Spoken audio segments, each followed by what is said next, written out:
What if I told you that idioms play a very important role in your IELTS speaking, and knowing at least 30 idioms that I'm going to show in this video will actually drastically change your scores. Want to make most out of this video about 30 idioms? Make sure you watch the video till the end. Hey everybody, Nakul here from Skills IELTS. Really hope everybody is doing fantastic.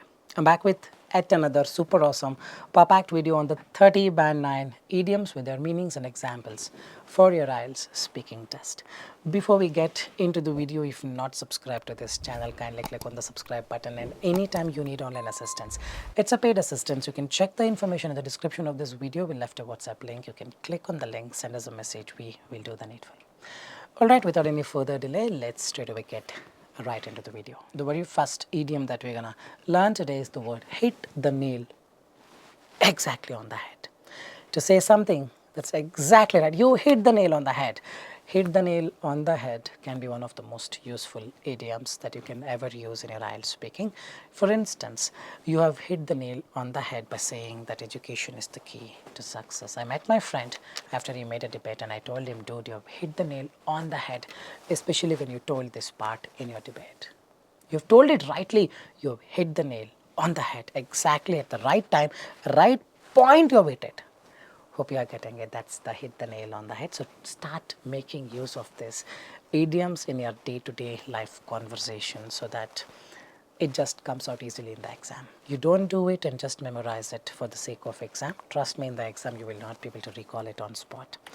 The next is blessing in disguise. Disguise is, let's say I dress it in a different way that you can't even make out it is me. When something that seems bad happens but turns out to be good, it's called blessing in disguise.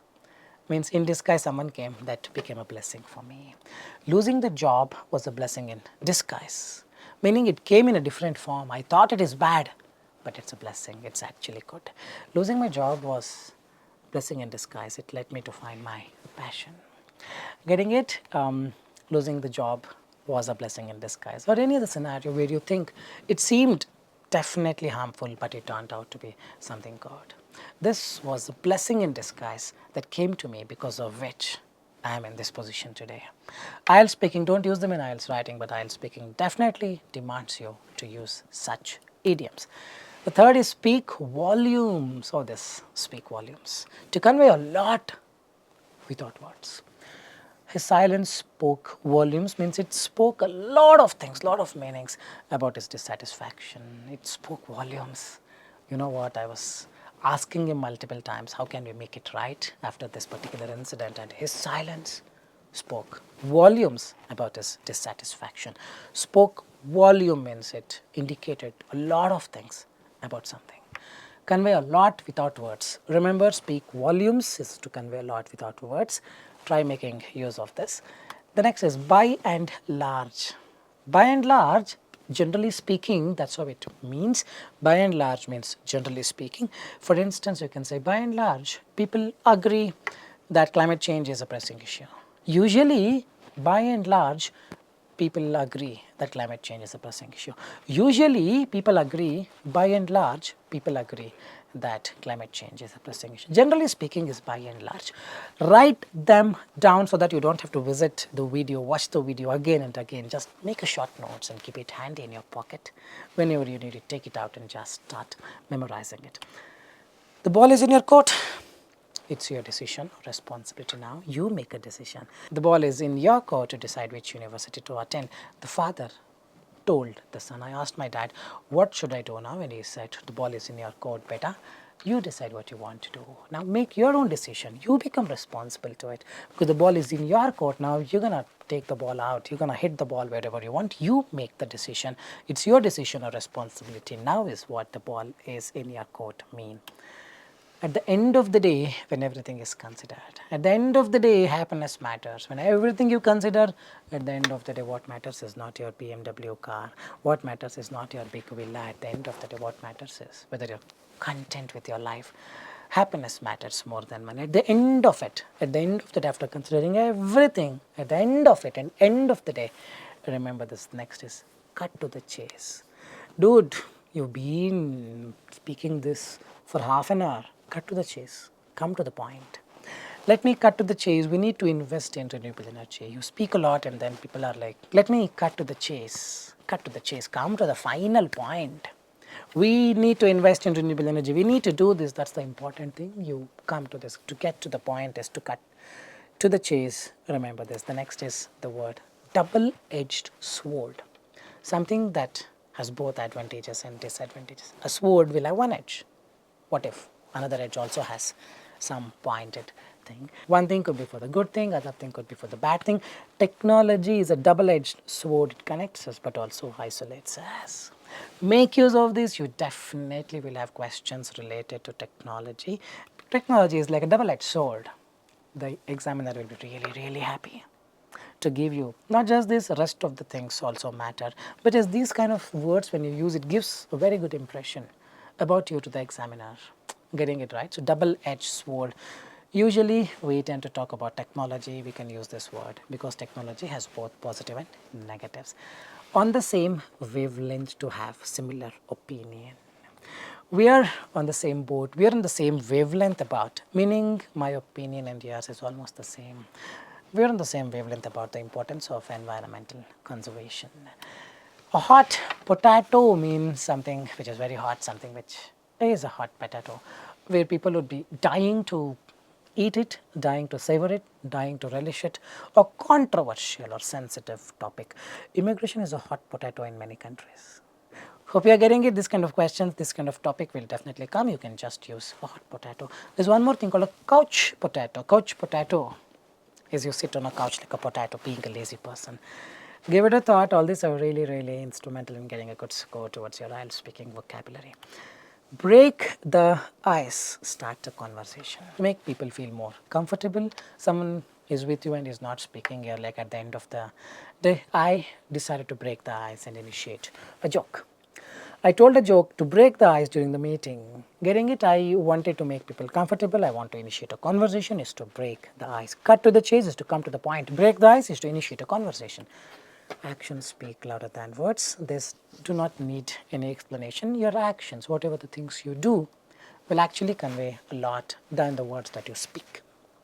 You can use this multiple number of times in your IELTS exam. What you do is more important than what you say. Correct? For instance, actions speak louder than words. So I prefer to show my support through volunteering. I was at that job and whatever I say, people were not believing it. Then at the end of the day, I decided that actions actually speak louder than words. Then I showed my silence, did my work and showed my work, and that was the appreciation. See, all this you tend to use in your IELTS speaking, part 1, part 2, or mostly in part 2 and part 3. Make use of it. All this will definitely give you good scores. The next is burn the midnight oil. Midnight oil burning. You burn the midnight oil because you want to wake up all night, probably doing work in the late midnight, to work late into the night. I had to burn the midnight oil, especially during my engineering when my exams are around the corner, to prepare for my final exam. So talk about your university education. Oh, that was quite a story. We never studied, but the next day is the exam. I mean, the previous day we had to burn the midnight oil and start studying whole day. You can make use of this. That's how you make use of it, meaning fit it into a right scenario when needed. Over the moon, I was over the moon. Cloud 9, I was over the moon and came back, means extremely happy. I was over the moon when I received my IELTS score, which showed Band-Aid. Cost an arm. It cost my arm. I want to buy an iPhone. I need to cut my arm and sell my kidney or something. Costs an arm and a leg. This is the idea, means very expensive. Studying abroad can cost an arm and a leg, but it's worth it. The next is under the weather. If you're a bit under the weather, means you're not well. Feeling unwell, I didn't perform well because I was feeling under the weather. If the examiner asks you, tell me about recent sport event that you attended. I attended this badminton championship the other day, but I was a bit under the weather and I couldn't perform well. The examiner will not ask you, what do you mean by under the weather? Don't worry, you just speak this, you'll get a good score. Once in a blue moon comes once in a while. Means he shows up once in a while. He does this once in a while, not every day. Very rarely I go to the cinema once in a while. How often do you go to cinemas? Once in a while. Once in a blue moon, I go to cinemas. I go to the cinema once in a blue moon because I prefer watching movies at home. Make use of it. in a right way, you use them in the exam, you get the marks. The next is hit the books. I need to hit the books if I want to get a band 9. Study hard. To study rigorously is to hit the book. I'm going to hit the book. Do you want to join me and study? Okay. The next is call it a day. To stop doing something for the day. Let's call it a day. I'm really exhausted. The professor called it a day, and I really wanted to learn a lot that day. But the next day, I was not there. So the previous day, professor called it a day. After 8 hours of studying, I decided to call it a day. So all this you can definitely make use of in your exam. Keep your fingers crossed to hope for the best. I was keeping my fingers crossed for the good weather on my vacation, and it turned out not to be so fortunate for me because it rained throughout. I kept my fingers crossed. I was keeping my fingers crossed, means I was hoping something for the best. Off the beaten track, meaning a place that is not well known or frequently visited. Off the track. I prefer traveling to destinations that are off the beaten track. Off the track. This is a main track everyone would go take this road. Off the beaten track. Remember to use them, and when you use them, use it in a right scenario. Simply you cannot put it the way you want it or whichever the scenario. For that, you need to wait for the question to come for you. Getting it, simply don't use them unnecessarily in some scenarios. It fits in probably to the destination kind of scenarios. A fish out of water. A fish needs to be inside the water. If it's outside the water, it will die, meaning it will not be really happy, it will not be comfortable. Feeling uncomfortable. I felt like a fish out of water during my first day in a new country. When I entered the college, I felt like a fish out of water. Make use of this. I'm telling you, all this will definitely convey words, convey the meanings effectively. Go the extra mile to make little better effort, little more effort. You need to go an extra mile if you really want to score 9 bands in IELTS writing. Good customer service means going the extra mile or taking an extra mile for your clients. The tip of the iceberg, the small part of much larger problem. Iceberg is always a problem since the Titanic went and hit it. The tip of the iceberg means a small part of a much larger problem. The pollution we see is just the tip of the iceberg, meaning it's just the tip, the rest iceberg is still there. Hope you are getting it. There's much more damage beneath the surface. A small part of the problem, if you want to represent, you can say, oh, that's just the tip of the iceberg. Baki, the rest is much bigger problem. In the nick of time, meaning just in time. I finished my assignment in the nick of time before the deadline. I finished my assignment just before the deadline, in the nick of the time before the deadline. In the nick of the time means in time, within time. 6 p.m. I should finish it, 5:59 p.m. means in the nick of the time I finished it. Take the bull by the horns. To face the problem directly, confront face to face is take the bull by its horns. It's time to take the bull by its horns and address climate change head on. Getting it? There is no point in shying away, there is no point in asking for the funds and all. Let's face it, let's take the bull by its horns and face the problem head on. Put all your egg in one basket. To rely on only one thing for success. Let's put all of these eggs in this basket, in one basket. It's risky to put all your eggs in one basket by applying to just one university. Getting it? If you're applying for one university, you're meaning all your chances you're putting into one basket. Put all the eggs in one basket. Let's not do it. The next is bite the bullet. Biting. When do you bite the bullet? You need a bullet and you're biting it, meaning you want to face a very difficult situation with some courage. I decided to bite the bullet and take the IELTS test again. Hope you're getting it. The next is a storm in a teacup. Making a big deal out of a small problem. A storm in a teacup. The argument was just a storm in a teacup. We resolved it quickly. Making a big deal out of a small problem is storm in a teacup. A storm is a bigger problem in the teacup, meaning you are creating big nuisance because of this small problem.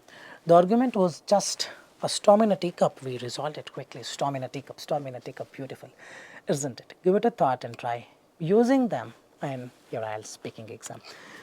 Throw in the towel, especially in the boxing, if the participant is down with some punches from the competitor. The coach usually throws in the towel, which means giving up. Let's accept the defeat. To give up is to throw in the towel. Even though the task was challenging, I refused to throw in the towel and succeeded in the end. I really hope this 30 idioms have given you enough knowledge that you need to pass the IELTS exam speaking with flying colors. If you believe the same, like, share and subscribe and leave your valuable comments in the comment section. This is Nakul, Nakul, Nakul signing off from Skills IELTS. Soon we'll be back. Till then, take care. Bye-bye. Thanks much.